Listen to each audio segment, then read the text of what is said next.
ये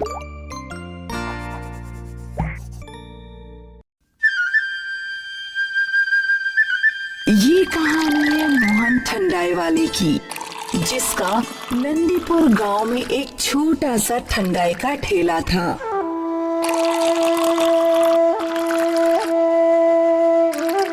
गांव वालों को मोहन की ठंडाई बहुत पसंद थी, इसलिए सभी लोग उसकी ठंडाई चाव से पीते थे। कुछ सालों में मोहन ने बहुत सारे पैसे कमा लिए।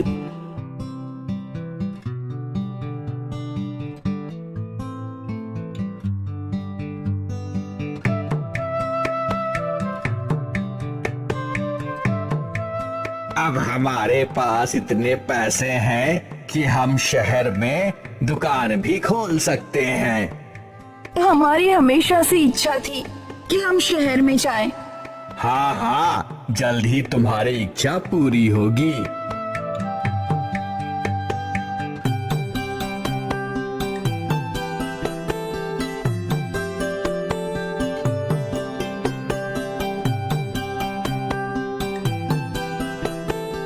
मोहन ने शहर में एक छोटा सा ठेला खरीद लिया।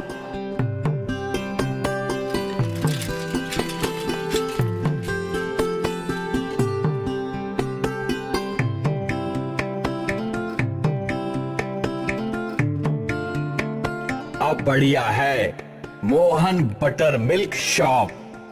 Butter milk? अरे पगली, ठंडाई को अंग्रेजी में बटर मिल्क कहते हैं। अच्छा, लेकिन ये बोर्ड अंग्रेजी में क्यों लिखा है? जैसा देश वैसा भेष। शहर के लोगों को हिंदी पढ़ने में तकलीफ होती है, इसलिए उनके लिए अंग्रेजी बोर्ड। Very good.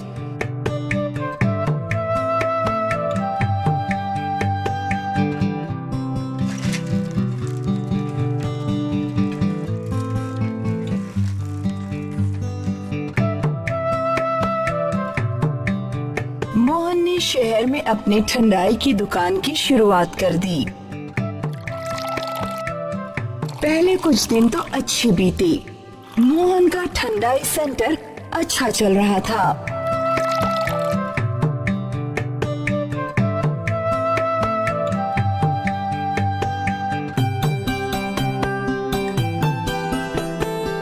अंकल, एक ठंडाई देना।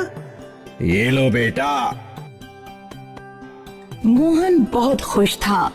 कुछ महीनों बाद गर्मी का मौसम आया और दूध के दाम बढ़ गए।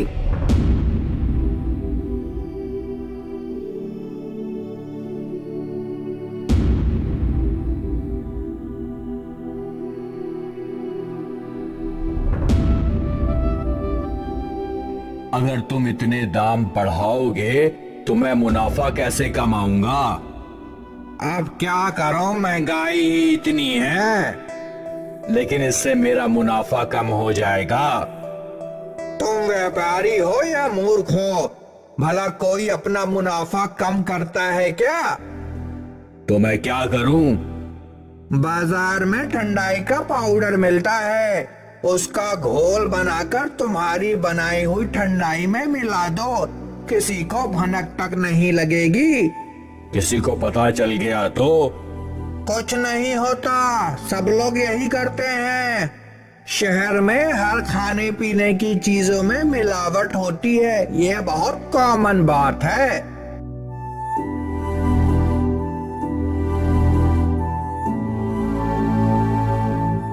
मोहन ने ठंडाई के पाउडर के बारे में बहुत सोचा। शायद व्यापारी सही कह रहा था। भला कोई अपना नुकसान कैसे कर सकता है? शहर में तो ये सब बहुत आम बात होगी। मोहन ने सोच लिया कि वो भी वही करेगा। अगले दिन मोहन ने बाजार से ठंडाई का पाउडर खरीद लिया और व्यापारी ने जैसा बताया था वैसे ही ठंडाई के अंदर पाउडर मिक्स कर दिया।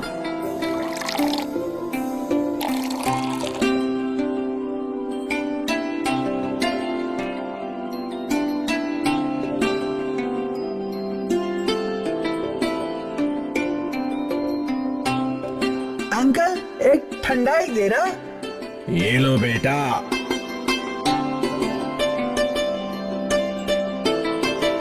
क्या बात है अंकल, आज तो ठंडाई कुछ ज्यादा ही अच्छी है। बहुत अच्छा अंकल, बहुत अच्छा। अपनी ठंडाई की तारीफ सुनकर मोहन बहुत खुश था। फिर उसने वो सिलसिला जारी रखा।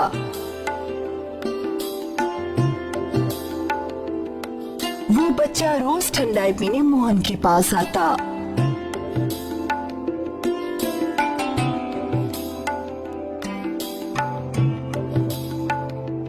लगभग 15 दिन हो चुके थे और आज मोहन उस बच्चे का इंतजार कर रहा था। क्या बात है, आज वो छोटा बच्चा आया नहीं?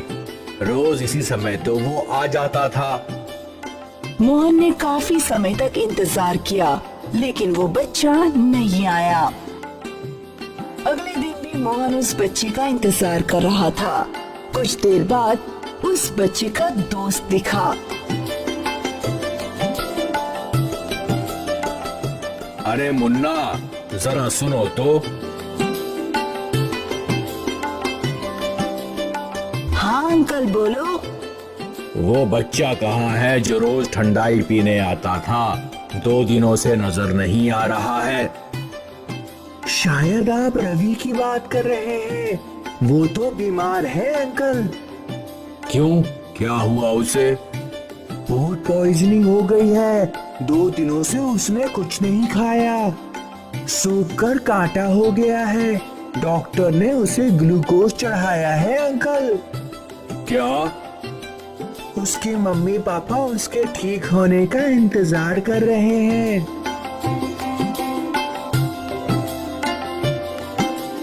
वो बच्चा वहाँ से चला गया और मोहन सोच में डूब गया। ये सब हमारी वजह से हुआ है। हमने अच्छे खासे बच्चे को बीमार कर दिया। हम पापी हैं। हम अपने मुनाफे के चक्कर में लोगों की जान के साथ खिलवाड़ कर रहे हैं।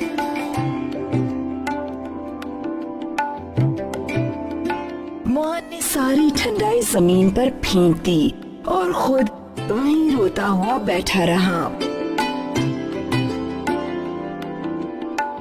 मोहन को अपनी गलती समझ में आ गई, ये भी कि उसकी लालच से दूसरों का नुकसान हो रहा था। और मोहन ने ठान ली कि वो जिंदगी में कभी लालच नहीं करेगा।